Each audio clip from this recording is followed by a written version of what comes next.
Hey guys, so I'm on OneLaser booth right now, and we are with Brand and with Josh. So they're going to talk us a little bit more about OneLaser. Everyone knows I don't have a OneLaser. I'm not affiliate, so this is not. I'm not selling you. They are going to sell you the machine. So why OneLaser? Innovation at an affordable quality. You get quality at an affordable price.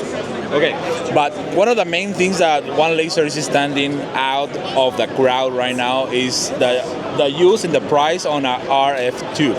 So you have experience with that. Yep. Tell me more about it. I have the OneLaser desktop machine right now. It's the XRF, has that metal RF tube in there. And a lot of people are like, well, I don't know what that means. I don't know what that is. What it comes down to is precision and speed.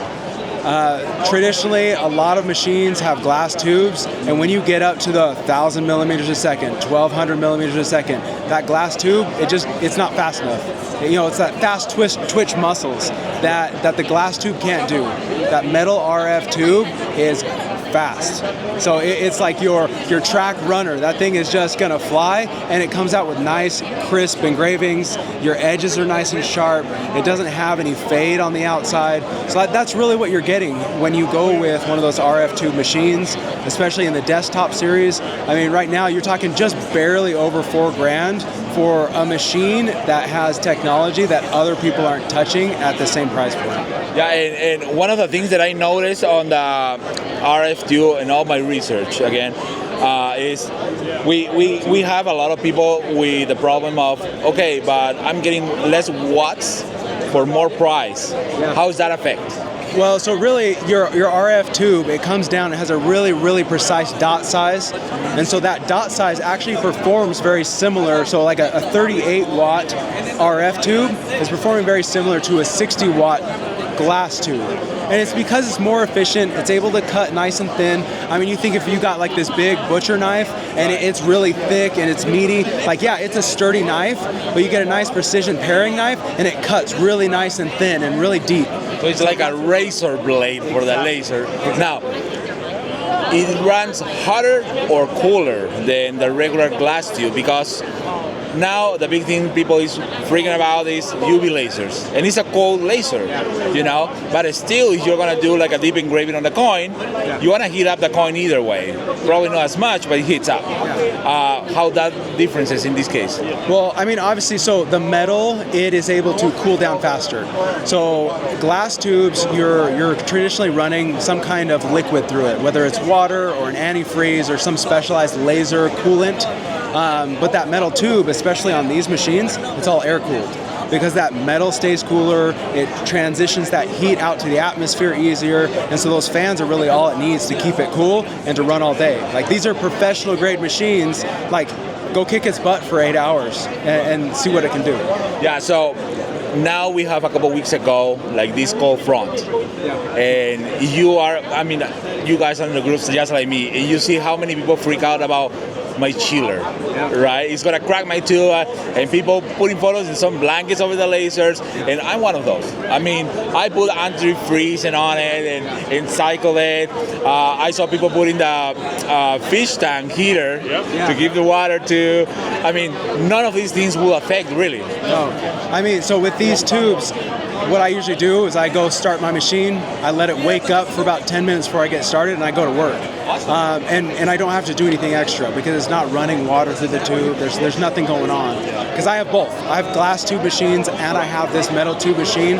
And yeah, I don't really have to worry about that. And I'm in Utah, and so we get, 20s is probably where we sit in the winter, maybe even to the teens, and I don't worry about it. Yeah, so maintenance. So on a regular CO2, besides the quality of the antifreeze of water, this is the water you use, some people have the problem of sediment, some people have the problem of algae, and back in the days, you actually had to put like anti-algae in your laser, right? And that was a big thing. And the second part is lenses, how you replace the lens, how fast is replace the lens, because at the end of the day, if you're in a fast production environment, and something happened to your lens, you gotta go grab it, swap it, put the next one, calibration 5 minutes, and keep going, because that is money for you, right? So how are we doing that? So on this machine for the X series, really it's a little box and it's magnetic, so it's self-locating inside the machine.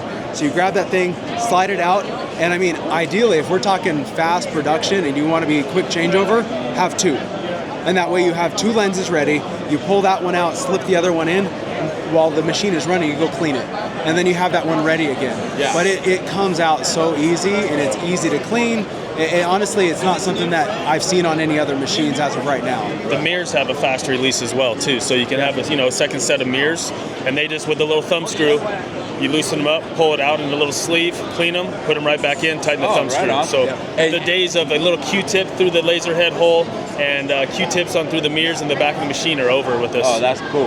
Now, the lenses, I need a special lens. Like, for example, there's this brand, it's green, that they use their own housing, and if they don't have it in stock, you gotta wait. Or I can just go and buy to the main manufacturer lenses, one lens, and use it. Yeah, I mean, ideally, we're going to have our accessories. We'd love for you to buy a lens from us, but it's a generic lens. Like, it's not something crazy.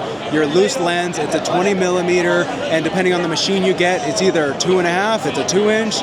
You want to get fine detail, it's a 1.5. Like, you're able to take that loose lens, take it out, put a different one in, rock and roll again. So if I buy a couple housings and I have my set of lenses, my 1.5, my 2 and 2.5, I can have my collection of lenses, open my box, swap it, do my job, swap it back, do the second part. 100%. The easiest cleaning or swapping of the lens you could probably find on the market, to be honest. I'm probably gonna buy one. I want to start thinking I'm gonna buy one.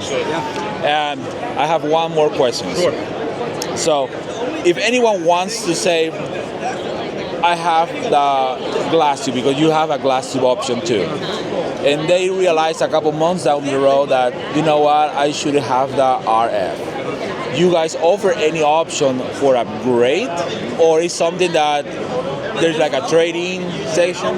No, so right now that option isn't available, but it will be. So there will be an upgrade option for the desktop series, and then also the Hydra series, which is the much bigger. So like people are looking to get a bigger machine, there's the Hydra series that comes with the combo of a glass and RF together in the same machine.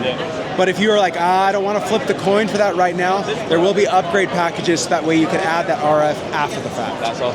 Yeah, because, I mean, let's be honest, we are in a really hard economy lately, and putting even $5K for a starting business, even if it's a starting business on your garage, it's gonna, in some cases, break the bank. You know, and it's like, this is my life savings right now, I gotta do something to make money. So my main goal is always tell people what to buy so they don't lose that money. Right. Because there's nothing worse than buying a laser and then it's a big machine on the corner of your garage with the stacks of wood on top, right? So if they want to buy OneLaser, where they go? So you can go to onelaser.com and you're able to see all the options that we have there. You'll be able to see the desktop series and the Hydra series and all the options that are available and all the accessories that we have. Awesome. Now, how long is your shipping turnaround? Because that's a big problem with people all the time. Yeah. So I mean, right now we are in pre-order mode. So what we have on the website is a 35-day, and I mean that we're coming. So the manufacturing partner that we have is in China, so it takes a little bit of time for that to get here. But that's what we're shooting for. Granted, as we mature and we get farther down the road, the whole idea is that we're going to have inventory in stock sitting in California, ready to ship out, and we're talking like a 2-week delivery. Nice. Now, I do have a question of one of my viewers. He's a subscriber. He's been always commenting. He has weird questions. Okay. So he literally asked me, go to every laser supplier and ask them how tariffs are going to affect the cost of the machines while they are in place. Yeah, So, I mean, one thing that OneLaser's already done for any of them, our customers that have already purchased, they're absorbing that cost. Granted, there will be an additional fee that comes to us for that, and so you will see our prices increase. Right now, our prices are pretty low, and you'll even see that on the site, that like it's a pre-order sale price, and so what will happen is it will probably be a true, like, hey, we have to adjust to that price. It is unfortunate, but I mean, it's the cost of doing business. Yeah, so I actually talked with a couple other suppliers that bring a lot of stuff from China, and they mentioned that you're gonna see now on your invoice, like the price of the machine, the cost of your shipping, if there's any, the taxes, and a tariff. So we're gonna have a breakdown so you know what you're paying, because companies, small businesses, a startup business, you guys, it doesn't matter if you're selling a machine, you're a startup business. Right. And we are the ones that are getting more affected by it when we buy stuff overseas. Well, it's important, to understand how that affects the end of the consumer. Yeah. But no, I mean, I'm happy that you guys are honoring the price on the already sale, even though you have on the wait list, because you are getting ahead in this next shipment. Yep. Because this started last Saturday. Yep. Right? So we're taking the impact of that right now, but yeah, in the future, similar to other companies, we will have to reflect that in some way. Oh, that's awesome. Well, guys, thank you very much. Best of luck. I really like everything I've seen so far and everything you guys have. Probably when I grow up, I'll get one. But no, absolutely. You are in the market right now for a CO2. RF is the hottest thing that you can get. Better quality than anything on the market. They have the machine. They have the quality. It's a U.S. company, so support small businesses. Just go to the website, check it out. You have any special for the show? Right now, it's the price that's on the website. We're not trying to make anything crazy for anybody. So yeah, jump on the website. You'll be able to see exactly what the pricing is for everything. Awesome. So what you see on the website, what you get, I recommend so far. Everything sounds great. I'll put my hands on it soon. But as always, guys, you hear it here. Fire the laser.